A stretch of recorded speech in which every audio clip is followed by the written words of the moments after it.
Bismillahirrahmanirrahim. Alhamdulillahirabbil alamin. Wassalatu wassalamu ala asyrafil anbiya'i wal mursalin sayyidina Muhammadin wa ala alihi wa sahbihi ajma'in. Qala al-musannif al-imam Abu Hamid Al-Ghazali rahimahullah wa nafa'ana bi ulumihi. Bayanu ma'nal unsi billahi ta'ala. Qad dzakarna annal unsa wal khawfa wasyauqa min atharil mahabbah illa anna hadhihi atharun mukhtalifatun takhtalifu 'alal muhib bihasabi nazari wa ma yaglibu 'alayhi fi waqtihi fa idza ghalaba 'alayhi tatallu'u min wara'i hujubil ghaib ila muntahal jamal wastash'ara qusurahu anil ittila' ala kunhil jalal in bahasal qalbu ila talabi wan zaja'a alahu wa haja ilai wa tusamma hadhihi halatu bil inzi'aji syauqan wa huwa bil idafah ila amrin ghaib wa idza ghalaba alaihi al farahu bil qurbi wa musyahadatil huduri bima huwa hasilun minal kashfi wa kana nazaruhum maksuran ala mutala'atil jamanil hadir al maksufi ghaira multafitin ila ma lam yudrikhu ba'du istabshara al qalbu bima yulahizuhu wa yusamma istibsharuhu unsa wa in kana nazaruhu ila sifatil izzi wal istighna wa adamil mubalad wa khatari imkaniz zawal wal bu'di ta'allama al-qalbu bihadzal istish'ar fayusamma ta'allumuhu khawfa wa hadhihi al-ahwal tabi'atun li hadhihi al-mulahazat wal mulahazatu tabi'atun li asbabin taqtadiha la yumkinu hasruha ila akhirih. Bismillahirrahmanirrahim. Alhamdulillahilladzi ahabba man ahabbah. Ashhadu an la ilaha illallah wahdahu la syarika lah wa ashhadu anna sayyidana Muhammadan abduhu wa rasuluhu wa la nabiyya ba'dah. Sallallahu wa sallam ala khairi man arsalah sayyidina maulana Muhammadin afdali man arafah wa ala alihi wa sahbihi wa zurriyyati wa man salaka maslakah amma ba'du. Penjelasan makna unsi, kesenangan hati dengan Allah Ta'ala. Apa yang dimaksud dengan senangnya hati terhadap Allah?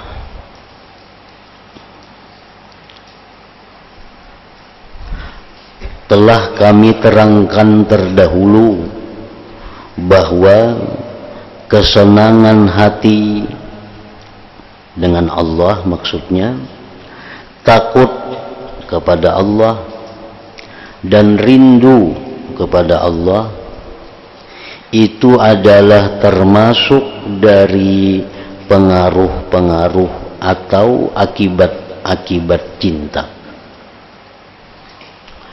Jadi cinta kepada Allah itu memberikan suatu pengaruh.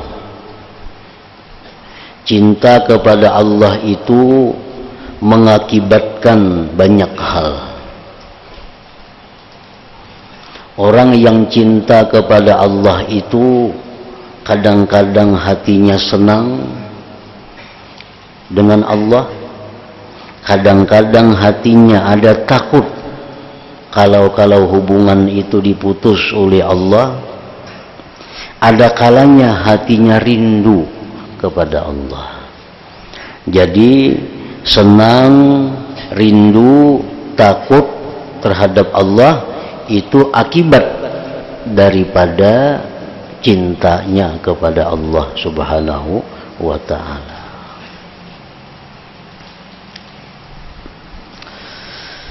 Hanya saja sesungguhnya semuanya itu adalah pengaruh yang bermacam-macam, yang berbeda-beda atas orang yang mencintai itu. Pandangannya dan apa yang lebih kuat pada waktunya itu. Jadi tergantung suatu keadaan. Apa yang kuat dalam keadaan itu. Kalau dalam keadaan itu yang kuatnya ini, maka hatinya senang dengan Allah. Kalau dalam keadaan itu yang kuat itu, maka dia akan rindu kepada Allah. Dalam keadaan tertentu yang kuat misalnya apa, itu bisa menambah takutnya kepada Allah. Maka apabila yang lebih kuat padanya seseorang melihat dari belakang hijab perkara gaib, perkara yang tidak kelihatan, kepada batas akhir keindahan, dan ia merasa pindik dari melihat pada hakikat keagungan, niscaya bangkitlah hati untuk mencari, terkejut dan bergetar kepadanya. Hal keterkejutan yang semacam ini dinamakan rindu, yaitu dengan dihubungkan pada perkara gaib. Ini orang cinta dasarnya dulu kepada Allah. Cinta dasarnya kepada Allah. Nah kemudian orang ini hanya terbuka baginya sedikit keindahan Allah. Masih banyak lagi hal-hal yang indah-indah yang belum dinampakkan oleh Allah. Yang terbuka hanya sedikit. Nah, maka orang ini pasti rindu untuk mengetahui keindahan-keindahan lain yang ada pada Allah Subhanahu wa ta'ala itu. Nah, jadi orang yang cinta kepada Allah itu, apabila dia memandang kepada hal-hal yang belum diperolehnya, maka itu hatinya timbul rindu kepada Allah Subhanahu wa ta'ala. Sifat kasih sayang Allah. Nah, sifat kasih sayang Allah itu kadang terbatas, dan itu sifat keindahan. Nah, orang yang cinta kepada Allah ini diperlihatkan hanya sedikit kasih sayang Allah. Banyak hal-hal lagi kasih sayang Allah yang belum diperlihatkan. Nah, dalam keadaan seperti itu orang ini rindu. Nah, karena memandang masih banyak hal-hal yang belum dinampakkan kepadanya.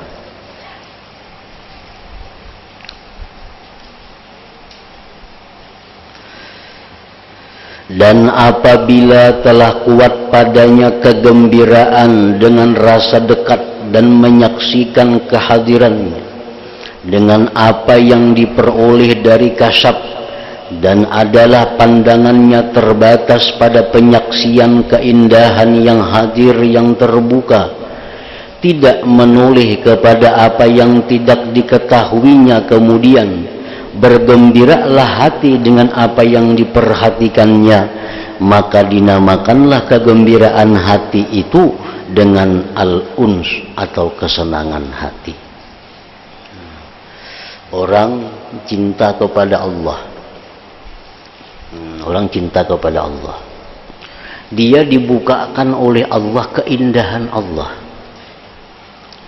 Yang ia saksikan keindahan Allah itu tanpa memandang kepada yang belum disaksikan.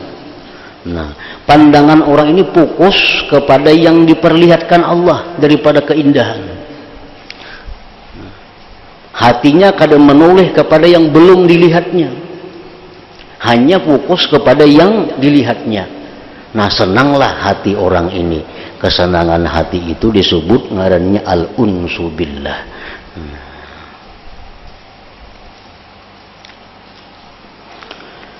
Dan jikalau pandangannya itu kepada sifat-sifat kemuliaan dan kepada sifat istighna terkaya, tidak memperdulikan dan bahaya akan kemungkinan hilang dan jauh, niscaya merasa sakitlah hati dengan perasaan ini, maka perasaan menyakitkan hati itu dinamakan takut atau khauf minallah.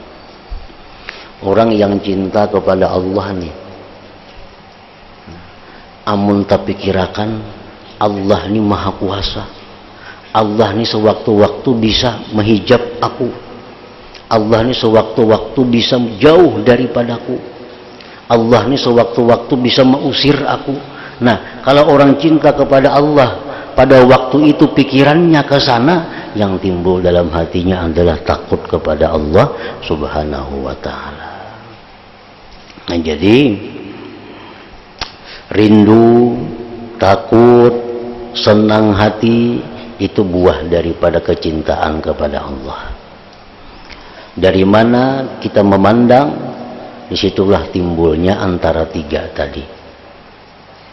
Kalau kita melihat keindahan Allah, tetapi banyak keindahan yang belum kita lihat, kalau kita kepingin melihat keindahan yang lain, itu ngarannya asyauq, rindu kepada Allah. Kalau kita lihat keindahan Allah tanpa menghiraukan yang lainnya, yang kita lihat hanya keindahan semata, timbullah senang hati kita dengan Allah, itu ngarannya al-unsu billah. Kalau kita lihat sifat-sifat Allah yang keras, kita lihat sifat-sifat Allah yang kadang memperdulikan, kita lihat sifat Allah yang terkaya dari makhluk, kita lihat bahwa Allah itu sewaktu-waktu bisa mengusir kita. Nah, bila kita lihat hal-hal seperti itu, timbullah takut kita daripada Allah Subhanahu wa ta'ala. Nah, jadi tergantung kepada keadaan.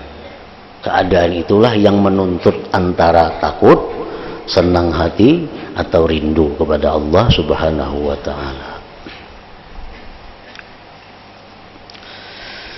Dan jikalau pandangannya itu kepada sifat-sifat kemuliaan dan kepada sifat istighna tadi, tiada memperdulikan dan bahaya akan kemungkinan hilang dan jauh, niscaya merasa sakitlah hati dengan perasaan itu. Maka perasaan menyakitkan hati itu dinamakan takut. Nah, jadi kalau orang yang cinta kepada Allah, dia membaca Quran.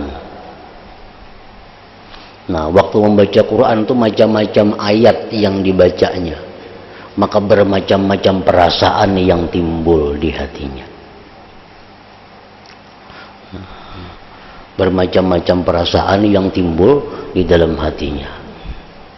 Misalnya bila mana membaca ayat inna azabi lasyadid, bahwa azabku itu jar Tuhan sungguh bersangatan, bahwa azabku itu sungguh pedih. Nah, begitu mendengar itu, yang timbul dalam hatinya tentu takut. Tentu takut. Bila membaca ayat Quran yang mengatakan bahwa manusia-manusia yang beriman itu disimpan balasannya di surga nanti hanya Allah yang tahu, nah itu kita akan rindu kepada itu. Karena Allah kadang menjelaskan rinci tentang pembalasan itu, timbul rindu.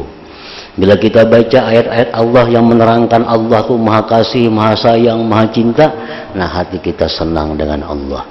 Jadi kalau orang yang cinta kepada Allah, dia baca Quran, dia mengerti apa yang dibacanya, pasti hatinya berputar-putar, kadang-kadang rindu, kadang-kadang senang, kadang-kadang takut kepada Allah Subhanahu wa ta'ala.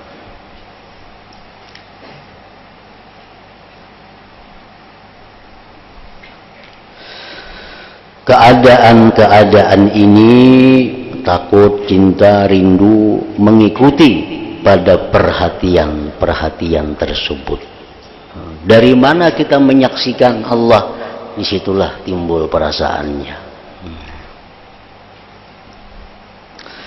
Dan perhatian-perhatian itu mengikuti sebab-sebab yang dikehendakinya, yang tidak mungkin untuk dihitung banyaknya. Banyak sebab-sebab yang menyebabkan kita takut kepada Allah.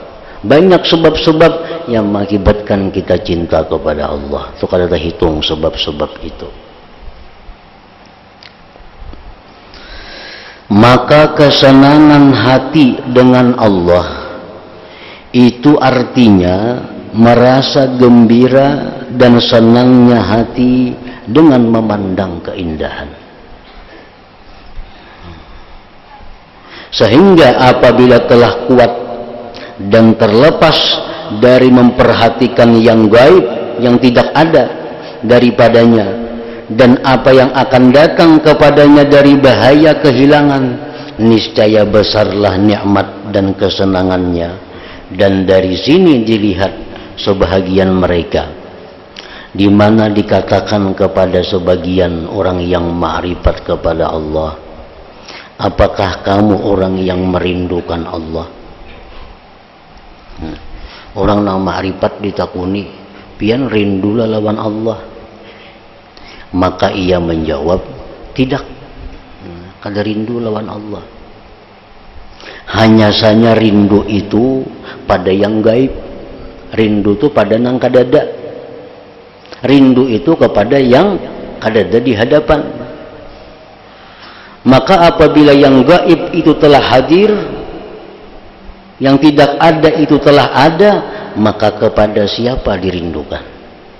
Nah, orang arif ini sewaktu menjawab itu, yang beliau perhatikan adalah sifat-sifat keindahan Allah tanpa memandang yang lainnya. Nah, lalu kada rindu lagi, rindu itu kepada nang kadada, ini sudah ada. Maka inilah perkataan orang yang tenggelam pada kegembiraan dengan apa yang diperolehnya, dengan tanpa menoleh kepada apa yang masih ada dari kemungkinan, dari keistimewaan lemah lembutnya Allah Subhanahu wa ta'ala. Jadi di saat yang bersamaan, umpamanya ada 3 orang ditakuni, icam lawan Tuhan tu napa? Aku takutan. Icampang, aku senang lawan Tuhan itu. Saya kungpang ditakuni, cuma apa lawan Tuhan? Aku rindu lawan Tuhan. Nah, ketiga-tiganya itu bujur aja. Karena dari mana inya memandang, dari mana perhatiannya. Orang yang memperhatikan sifat-sifat kebesaran Allah, takut lawan Tuhan. Nah, orang-orang yang memperhatikan, yang melihat sifat lemah lembut Allah, senang hati dengan Tuhan. Orang yang hanya melihat sebagian keindahan Allah dan masih banyak yang belum dilihatnya, ini rindu kepada Allah. Nah, jadi bujur aja semuaan. Ada yang mengatakan aku takut lawan Tuhan, bujur. Aku rindu lawan Tuhan, bujur. Aku kada rindu lawan Tuhan karena Tuhan sudah ada di hadapanku, bujur juga. Tergantung dari mana inya memandang. Barang siapa yang lebih kuat padanya hal kesenangan hati, orang ini yang kuat dalam hatinya itu al-unsu billah. Orang ini yang kuat dalam hatinya kesenangan dengan Allah. Takutnya kalah, rindunya kalah. Nang kuat dalam hatinya itu kesenangan dengan Allah. Niscaya tidaklah keinginannya itu melainkan pada kesendirian dan bersunyi sepi. Bila orang tu lawan Tuhan senang, lawan Tuhan itu gembira hatinya, maka keadaan orang ini katuju menyendiri, katuju menyaurangan. Sebagaimana telah diceritakan bahwa Ibrahim bin Adham turun dari gunung, lalu ditanyakan kepada beliau, dari manakah engkau? Maka ia menjawab, dari bersenang hati kepada Allah. Nah, dari bersenang-senang dengan Allah. Nah, itu beliau tulak ke gunung, menyendiri di sana, berzikir di sana, baca Quran di sana. Nah, bersenang hati dengan Allah Subhanahu wa ta'ala. Dan tandanya orang yang bersenang hati dengan Allah itu, dia suka menyendiri, suka bersunyi sepi daripada orang banyak.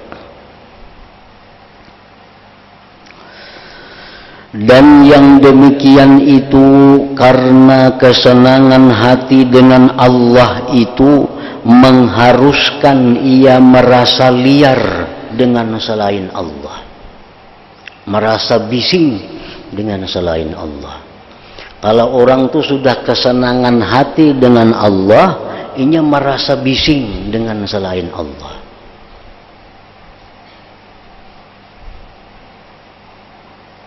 Bahkan setiap apa yang menghalangi dari bersunyi sepi khalwat, maka adalah yang demikian itu yang terberat dari segala sesuatu atas hati. Amunnya ada hal-hal tuh yang menghalanginya untuk menyendiri, ada hal-hal yang menghalanginya untuk berkhalwat, itulah hal yang paling tidak disukainya. Karena dalam menyendiri itu dia bisa menemukan kesenangan hatinya dengan Allah Subhanahu wa ta'ala. Sebagaimana telah diriwayatkan bahwa Nabi Musa alaihissalam manakala Tuhan telah berfirman langsung kepada beliau, maka beliau bertahan semasa di mana ia tidak mendengar perkataan seseorang pun dari manusia, melainkan ia jatuh pingsan.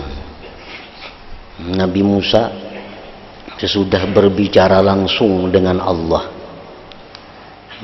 sidin kadakawa berbicara dengan manusia, begitu mendengar suara manusia sidin pingsan. Karena sesungguhnya cinta itu mengharuskan kemanisan perkataan orang yang dicintai dan kemanisan menyebutnya.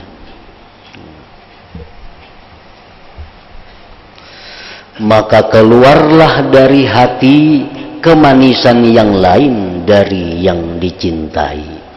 Nah, begitu Nabi Musa ini berbicara langsung dengan Allah dan mendengar betapa indahnya firman Allah itu, betapa lezatnya mendengar firman Allah itu, maka mendengar suara manusia Nabi Musa pingsan daripada saking kadenyamannya didengar perkataan manusia itu.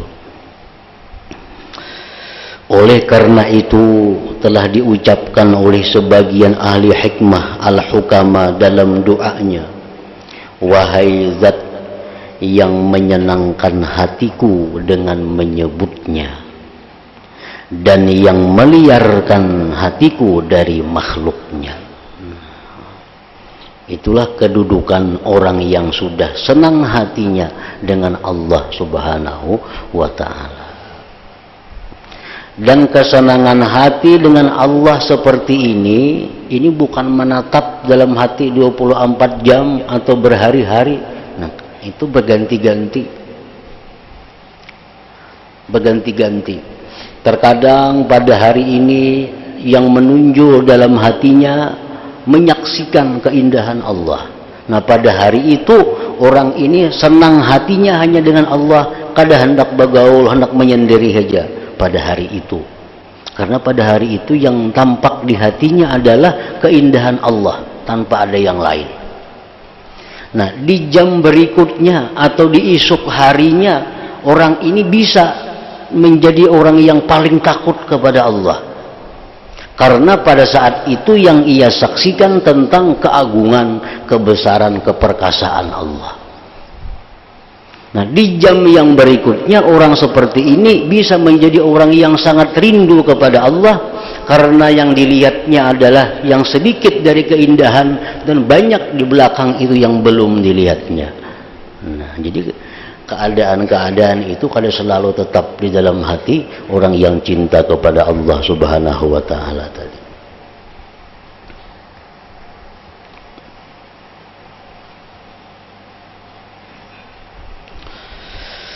Allah Azza wa Jalla berfirman kepada Nabi Daud alaihissalam.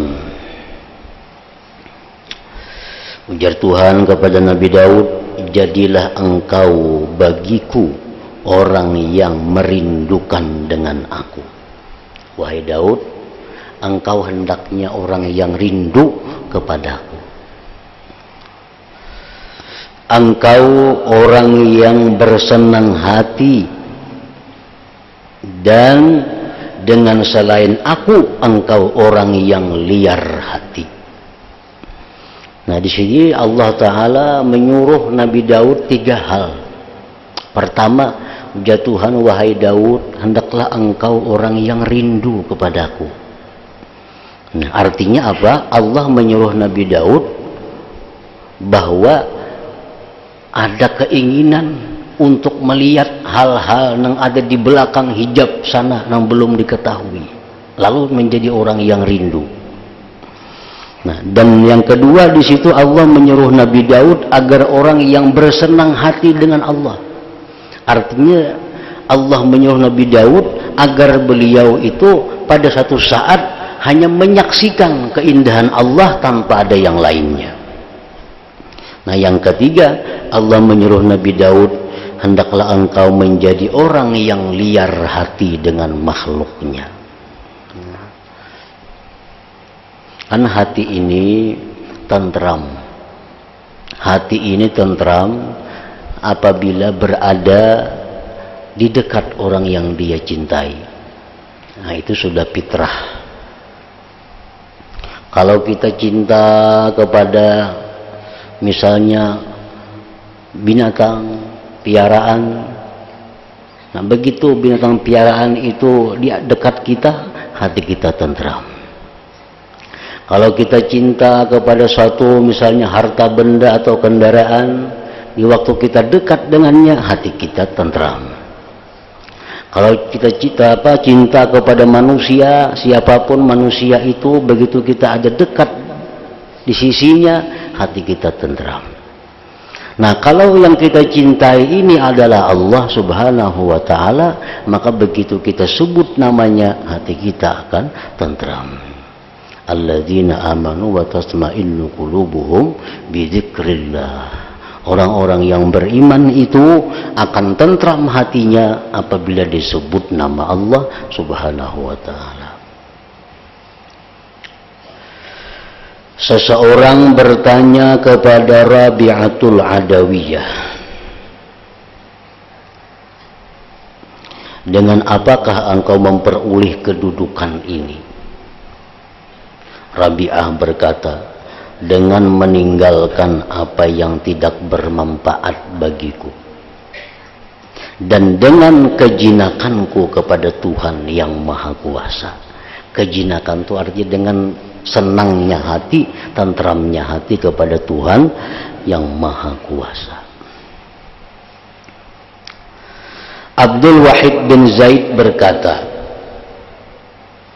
"Saya berjalan bertemu dengan pendeta rahib.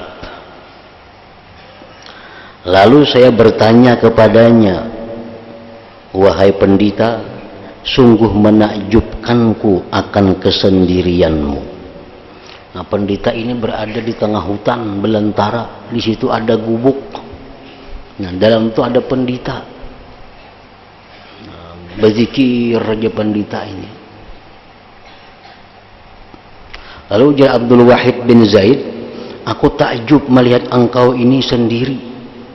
Nah, pendeta itu menjawab, "Wahai ini orang, jikalau kamu merasakan kemanisan seorang diri, niscaya kamu merasa liarnya hati untuk dirimu sendiri adalah dirimu." Artinya kalau kamu sudah merasa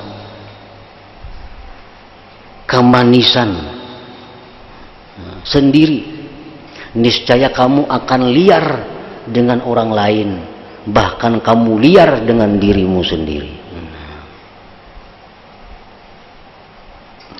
Kesendirian adalah pangkal ibadah. Kemudian saya bertanya, "Wahai pendeta, apa sekurang-kurang yang kamu dapati dalam bersendiri itu?"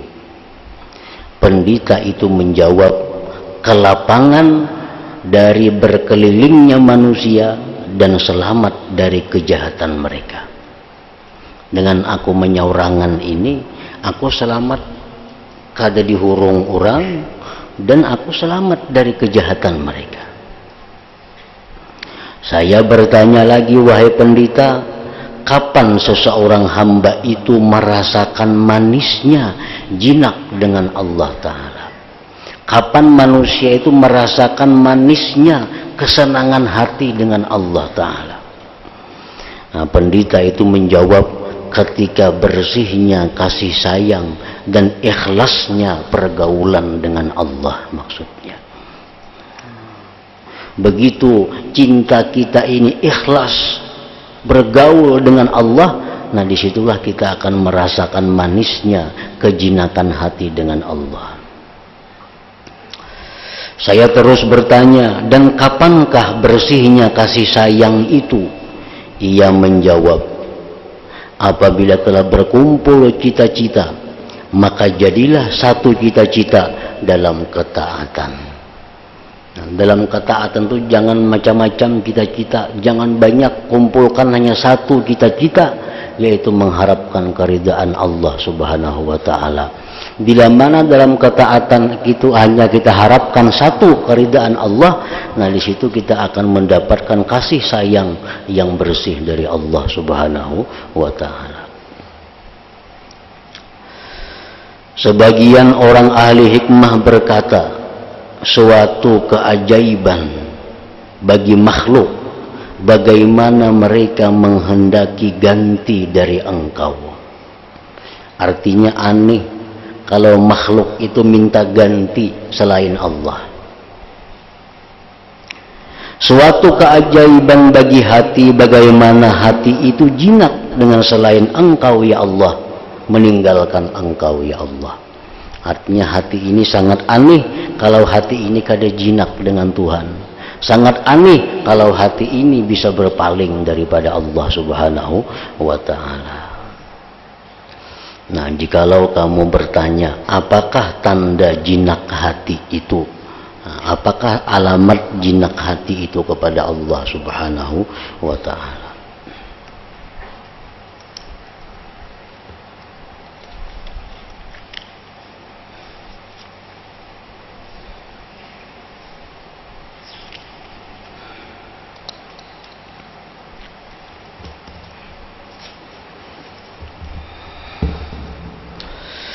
أفضل الذكر فاعلم أنه لا إله إلا الله محمد رسول الله لا إله إلا الله محمد رسول الله لا إله إلا الله محمد رسول الله لا إله إلا الله لا إله إلا الله لا إله إلا الله لا إله إلا الله لا إله إلا الله الله الله الله الله الله الله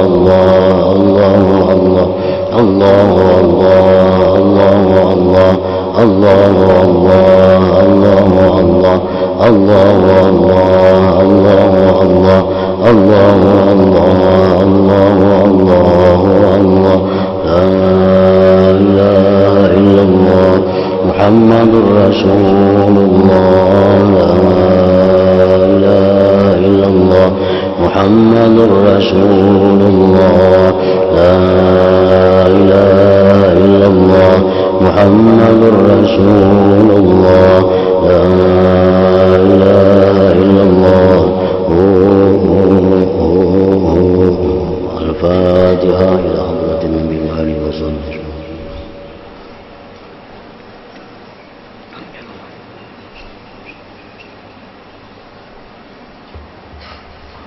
يا أيها الرجل شفاعة صلوا عليه وسلموا تسليما اللهم صل وسلم وبارك عليه